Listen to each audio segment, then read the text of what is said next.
Meus irmãos, a paz do Senhor, Cláudio e o canal Discipulando com a Bíblia. Hoje, neste vídeo, vamos trazer o nosso resumo sobre a nossa 7ª lição da nossa Escola Bíblica Dominical de Jovem. O título desta nossa lição: A doutrina que dá vida e expulsa demônios. Lembrando sempre que estamos estudando nesse trimestre o fundamento dos apóstolos e dos profetas, a doutrina bíblica como base para uma caminhada cristã. Existem 3 tipos de doutrina: doutrina de Cristo, doutrina dos homens e doutrina dos demônios. Hoje vamos falar sobre a doutrina de Cristo, doutrina que traz vida para o homem. Nosso texto principal, o texto áureo, está no Evangelho escrito pelo apóstolo João, capítulo 10, versículo 9 e 10. Eu sou a porta. Se alguém entrar por mim, salvar-se-á, e entrará e sairá, e achará pastagem. O ladrão não vem senão a roubar, a matar e a destruir. Eu vim para que tenham vida e a tenham com abundância.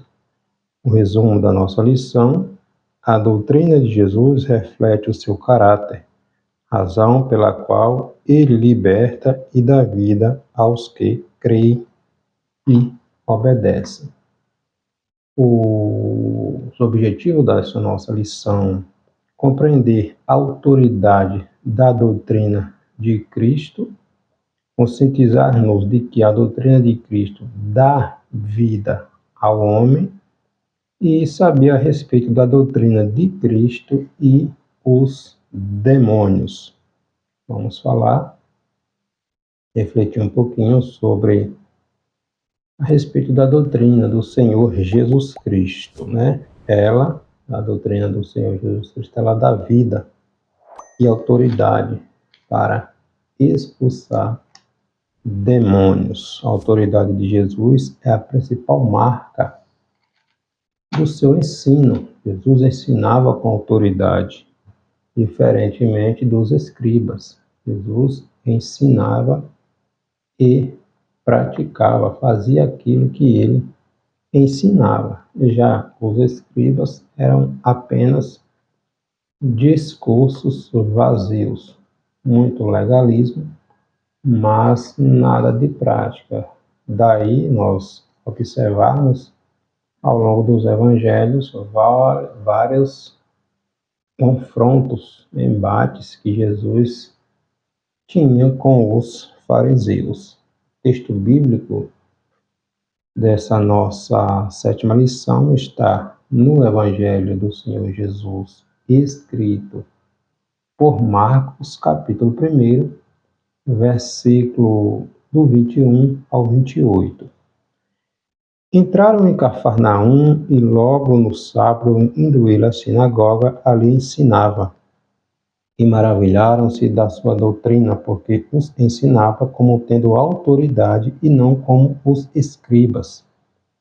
E estava na sinagoga deles um homem com um espírito imundo, o qual exclamou, dizendo: Ah, que temos contigo, Jesus Nazareno?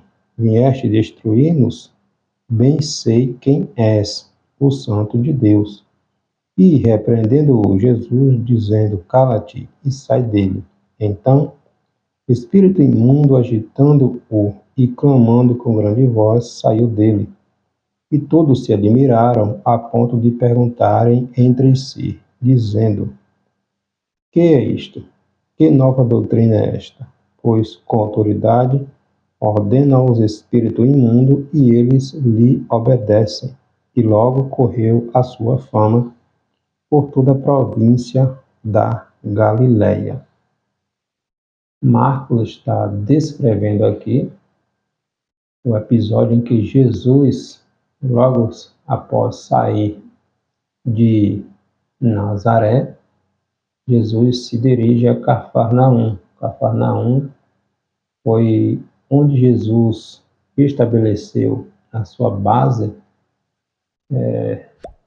onde Jesus se firmou após aquele episódio ali na Galileia, em Nazaré, onde tentaram jogar Jesus de um precipício, e Jesus se desloca para Cafarnaum. A partir de Cafarnaum, Jesus se estabeleceu por ali e dali seu ministério expandiu. Lembrando que no tempo do Senhor Jesus Cristo, a região de Israel compunha de 4 estados. Galileia, onde ficava ali Nazaré, Cafarnaum. Jesus foi criado em Nazaré, onde os pais de Jesus moravam. Samaria, que era o território dos samaritanos. Judéia, onde ficava ali Jerusalém, Belém, onde Jesus nasceu, e ao lado tinha o território da Pérea. Então, 4 estados tinham a região ali, o território de Israel, na época de Jesus. Esse episódio, narrado aqui por Marcos, aconteceu na região da Galileia. Cafarnaum ficava também na Galileia. Então, as obras realizadas pelo Senhor Jesus Cristo revelam o seu caráter e a natureza da sua doutrina, né? A relação da doutrina de Jesus com suas obras mostra que ambas são inseparáveis. A doutrina de Jesus, a doutrina e as obras andam unidas. As obras do Senhor Jesus Cristo são firmadas em quem Ele é. Jesus é a vida, né? O primeiro ponto da nossa lição, a autoridade da doutrina de Cristo. O que é autoridade? Autoridade é o direito de alguém, é o poder de ordenar, de decidir, de se fazer obedecer. O sentido de autoridade utilizado aqui nesse contexto da nossa lição diz respeito à doutrina de Jesus, né? Referindo-se à sua fonte divina. Jesus é Deus, o que faz dela ser digna de toda aceitação. Se Jesus é divino, logo a sua doutrina é divina. O apóstolo Paulo vai dizer em 1 Timóteo, capítulo 1, versículo 15, que fiel é esta palavra, ou seja, a palavra de Deus, os ensinos de Jesus, a doutrina de Jesus, e digna de toda aceitação. A autoridade da doutrina do Senhor Jesus Cristo está relacionada ao fato de Ele ser Deus. Logo, existe autoridade maior do que a autoridade do Senhor? Nunca, né? A fonte de toda autoridade vem de Deus. Romanos capítulo 13, o apóstolo Paulo está descrevendo ali que toda autoridade é constituída por Deus. No Evangelho escrito pelo apóstolo João, capítulo 19, versículo 11, quando Jesus está sendo interrogado por Herodes, e Herodes chega para Jesus e diz: eu tenho autoridade para te soltar e para te prender. E Jesus vai dizer: nenhuma autoridade tu terias sobre mim se de cima não te fosse dada. Então, toda autoridade emana de Deus. Logo, a autoridade, os ensinos, a doutrina de Jesus, ela é divina, porque ela vem do Pai, né? A autoridade de Jesus tem o propósito de habilitar os seus discípulos a cumprirem a sua missão. no Evangelho, também escrito por Lucas, no capítulo 10, versículo 19, está lá escrito Jesus chamando, designando ali 70 discípulos, onde Jesus os despediu em dois, dando-lhes autoridade para curar, para realizar milagres, para expulsar demônios. Então, o poder prometido seria para habilitar os discípulos, a realizarem milagres, expulsar demônio, curar, em nome do Senhor Jesus Cristo. Que autoridade é esta? Autoridade que vem dos céus. A autoridade de Jesus confere todas as condições necessárias em favor do avanço do reino de Deus, inclusive na difusão da sua sã doutrina, a doutrina de Cristo. A palavra de Deus, ela é o nosso manual, a nossa doutrina, e ela tem todo o poder. No Evangelho escrito pelo apóstolo Mateus, no capítulo 5 ao capítulo 7, ali no Sermão da Montanha, aquelas pessoas que estavam ali no monte, na montanha ali, ouvindo os ouvintes do Senhor Jesus Cristo, eles ficaram maravilhados, né? Pois eles diziam que Jesus, o Mestre, ensinava com autoridade e não como os escribas ensinavam. Olha a diferença. Jesus ensinava com autoridade. Quem é este que ensina com tanta autoridade, com tanta sabedoria, com tanta graça?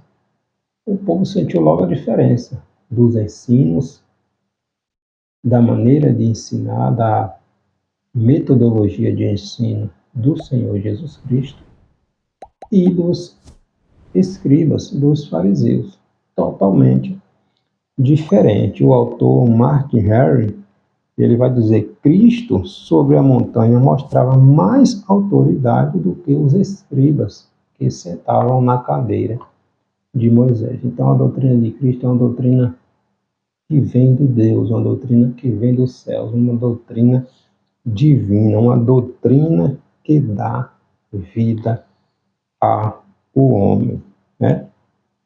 Nosso segundo ponto, a doutrina de Cristo, ela dá vida. O pecado tornou a morte e os danos uma tristeza, é uma triste realidade, inclusive a morte espiritual para o homem. Quando o homem pecou, comeu ali do fruto, que Deus disse que não era para ele tocar nem comer, imediatamente veio a separação. Gerou aquela separação entre o homem e Deus, porque gerou o pecado. O homem foi separado de Deus. A morte física também entrou na terra. Obviamente que o homem não morreu ali de imediato, fisicamente, vai morrer muitos anos depois. Mas naquele exato momento, a morte física entrou na terra. E também a morte espiritual, que foi a separação, aquela comunhão que o homem tinha, que Adão tinha com Deus, né? Biblicamente, o homem sem Deus é descrito como morto espiritualmente desde aquele momento. Na carta escrita pelo apóstolo Paulo aos Efésios, capítulo 2, versículo 1 a seguir, Paulo ensina que o homem sem Deus se encontra morto em suas ofensas e pecados e nos mostra algumas características desta condição de morto espiritualmente, né? Ele comete práticas ilícitas deliberadamente, sem levar em conta as consequências, vive de acordo com os padrões imoral deste mundo, que é inimigo de Deus, é desobediente e segue os desejos da carne, os desejos do seu próprio coração, né? A morte espiritual faz do homem um inimigo de Deus, Tiago, na sua epístola, capítulo 4, versículo 4, vai dizer que a amizade do mundo vai gerar a inimizade do homem com Deus. E somente o Espírito Santo pode reverter tal situação. Em Gálatas, capítulo 5, versículo 15, 16, 17, está descrito ali as obras da carne. O homem sem Deus, ele vai praticar tudo aquilo ali. Logo abaixo, no versículo 22, está descrito o fruto do Espírito para aquele que tem o Espírito de Deus na sua vida. Enquanto a carne gera obras más, o Espírito Santo vai gerar fruto na vida do homem que tem Deus. Então Jesus, ele é o bom pastor. Jesus é o bom pastor. E o bom pastor é aquele que dá vida ao homem, que dá vida às suas ovelhas. Né? João, Evangelho escrito por João, versículo 10, capítulo 10, versículo 11. Jesus diz que ele é o bom pastor. E o bom pastor, ele dá vida pelas suas ovelhas. E que vida é esta, né? A doutrina de Cristo é uma doutrina que gera vida. Os ensinamentos do Senhor Jesus Cristo livram o homem da morte. Né? Jesus, ele é a própria vida. No Evangelho escrito por João, capítulo 14, versículo 6, Jesus diz que ele é o caminho, ele é a verdade, que ele é a vida. O apóstolo Paulo afirma que o homem é salvo por meio da vida de Cristo, como fruto da reconciliação adquirida pelo sofrimento do Senhor Jesus Cristo na cruz. Está lá em Romanos, capítulo 5, versículo 10, que faz do homem reconciliado uma nova criatura, tanto em suas práticas como em sua posição diante de Deus e diante dos homens. E Jesus, conversando com aquele mestre da lei, aquele homem conhecedor da lei mosaica, Nicodemos, em João capítulo 3, onde Jesus vai dizer que é necessário nascer de novo, né? Jesus diz a Nicodemos sobre a nova vida que ele, Jesus, dá, e que somente por ela é que o homem pode ver e fazer parte do reino de Deus. Ou seja, é necessário que o homem nasça de novo, e não pode ver o reino de Deus, nem entrar no reino de Deus, se ele não nascer de novo, se ele não reviver, espiritualmente falando, se ele não nascer da água e do Espírito. E como é que nós revivemos? Nós nascemos quando aceitamos o Senhor Jesus como nosso único Senhor e Salvador, e a partir daí abandonamos as práticas, as obras da carne que afasta o homem de Deus. Jesus é a vida, logo suas palavras e seus ensinamentos também são vida. Né? O conceito de vida pode ser encontrado em várias partes nas Sagradas Escrituras. No Novo Testamento, nos ensinos de Jesus, nós encontramos Jesus falando em algumas passagens a respeito da vida. Né? Na parábola do filho pródigo, registrado lá em Lucas, capítulo 15, versículo do 11 a 32, logo no final, Jesus vai dizer que aquele jovem que retorna à casa do seu pai, que ele estava morto. E agora ele reviveu. Ele encontrou vida quando voltou à casa do pai. Na parábola da mulher samaritana, João capítulo 4, versículo 14, Jesus diz que quem bebesse daquela água, né, a água que ele desse, jorraria para a vida eterna. Então, aquela mulher estava sedenta espiritualmente falando. Então, quem bebesse da água que era Cristo, estaria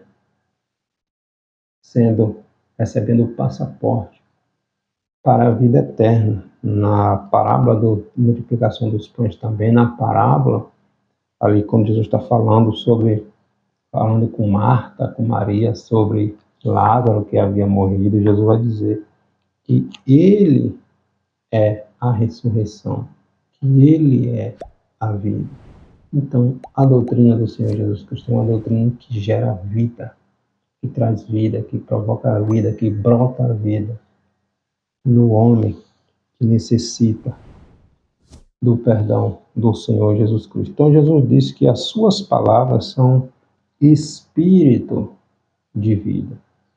João capítulo 6, versículo 63. Então, a doutrina de Cristo é a doutrina que dá vida, que traz o homem do limo, da podridão, para sentar entre os príncipes, para receber uma coroa da justiça. Então, só através do Espírito de Deus que o homem se torna nova criatura. Ele aceita Jesus Cristo como seu Senhor e seu Salvador, abandona as obras da carne e passa a viver uma vida em Cristo, seguindo a doutrina de Cristo, que é as Sagradas Escrituras, a inerrante, a infalível, a insubstituível Palavra de Deus.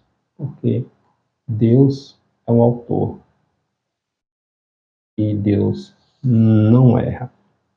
E a gente finalizando, a doutrina de Cristo e os demônios. Jesus se manifestou para desfazer as obras do diabo. Já diz isso o apóstolo João na sua primeira epístola, capítulo 3, versículo 8. Jesus se manifestou para desfazer as obras do diabo. Jesus percorreu vários lugares anunciando o evangelho do reino e fazendo o bem e curando todos os oprimidos do maligno. Logo, o reino de Deus está entre nós. Jesus trouxe o reino de Deus para os homens, e desfazendo todas as artimanhas, todas as obras do diabo. Nós vemos nos evangelhos quantas pessoas possessas, endemoniadas, foram libertas pelo poder do Senhor Jesus Cristo, pelo poder da palavra que tem o Senhor Jesus Cristo. Então, a palavra de Jesus é uma palavra que tem poder. A palavra de Deus, a Bíblia Sagrada, é a palavra de Deus. E ela tem poder, Então, o Jesus veio desfazer as obras do diabo. As obras de Jesus sempre estavam conectadas à sua mensagem, conectadas, não eram separadas. Daí a autoridade que Jesus tinha, a autoridade que tinha a sua palavra, e isso era reconhecido por todos. A mensagem do Senhor Jesus Cristo, ela tinha autoridade, ela tinha poder. O que Jesus falava acontecia. As suas obras nunca estão separadas da sua doutrina, inclusive o seu poder de expulsar demônios. Os próprios demônios reconheciam a autoridade do Senhor Jesus Cristo e sabiam da sua natureza, reconheciam a sua divindade e se humilhavam diante do poder do Senhor Jesus Cristo. Em várias passagens nos evangelhos, nós vemos os demônios se sujeitando à autoridade do Senhor Jesus Cristo, e quando Jesus dizia sai dele, imediatamente, não tinha conversa, imediatamente os demônios tinham que sair. Os evangelhos relatam que quando a legião que aprisionava e atormentava aquele gadareno, registrado lá em Marcos capítulo 5, versículo 6, quando aquele gadareno viu a Jesus de longe, possesso, com aquela legião que estava naquele gadareno, se prostrou. E a passagem vai dizer que adorou o Senhor Jesus Cristo. A ideia de adorou não é que tenha adorado a Cristo, mas se humilhou, reconheceu que quem estava diante deles, pois se Jesus mandasse que eles fossem para o abismo, era o fim deles. Não tinha mais como sair de lá. Daí eles rogam, reconhecem a autoridade de Jesus, sabem quem é Jesus, e solicita, roga que Jesus não os envie, não os expulse imediatamente para o abismo, onde está o fim deles na consumação do século, quando o diabo e seus anjos serão lançados no lago de fogo. Então eles rogam a Jesus que os envie para uma manada de porcos que estavam ali próximo. Então os próprios demônios reconhecem a autoridade, o poder que tem a palavra que sai da boca de Jesus, um reconhecimento forçado dos espíritos imundos diante de um homem com superioridade, com autoridade, que era o Senhor Jesus Cristo. Os demônios se submetem e respeitam tanto Jesus como a sua doutrina, quanto com a sua autoridade. Depois de uma expedição missionária, aqueles 70 discípulos que Jesus havia enviado, de 2 em 2, registrado em Lucas, capítulo 10, versículo 17, os discípulos, com entusiasmo, depois que voltaram, falaram com Jesus: Senhor, pelo teu nome até os demônios se nos sujeitam. Então, os demônios conhecem a autoridade, o poder que tem a palavra do Senhor Jesus Cristo. O domínio de Jesus sobre os demônios advém de sua natureza e autoridade divina. Jesus é Deus, né? Bem conhecida pelos espíritos maus. Eles reconhecem e sabem quem é Jesus. No livro histórico do Novo Testamento, que conta a história da Igreja Primitiva, Atos dos Apóstolos, no capítulo 19, versículos 13 ao 16, há um relato muito interessante que encaixa aqui nesse nosso contexto. Alguns homens, Lucas vai descrever eles, no capítulo 19, versículo 13, Lucas vai dizer que alguns exorcistas judeus tentavam invocar o nome de Jesus para expulsar os demônios que estavam atormentando uma pessoa. Eram judeus, filhos de um sacerdote chamado Seva, e eles invocaram o nome de Jesus para tentar expulsar um demônio ou demônios que estavam em uma pessoa. Aqueles demônios se apoderaram daquele homem e falaram: conhecemos Jesus Cristo, sabemos quem é Jesus e conhecemos a Paulo. Mas vocês, quem são? Então, aquele demônio se apoderou daquele homem, deu em cima desses dois judeus. Esses judeus fugiram nus, apanharam e tiveram que fugir para não perder a vida. Então, a palavra de Deus tem poder, mas só em nome de Jesus. É no nome de Jesus que os demônios se submetem, porque o poder vem do Senhor Jesus Cristo. Então, não é de qualquer maneira. Os demônios conhecem, reconhecem, respeitam, tremem diante do nome do Senhor Jesus Cristo, né? Então, a autoridade de Jesus e de seus ensinos é reconhecido até mesmo pelos espíritos malignos, né? Então, a doutrina de Jesus é a doutrina que dá vida, que liberta, que salva, que conduz o homem nos caminhos do Senhor. Seus ensinos não estão separados das suas obras.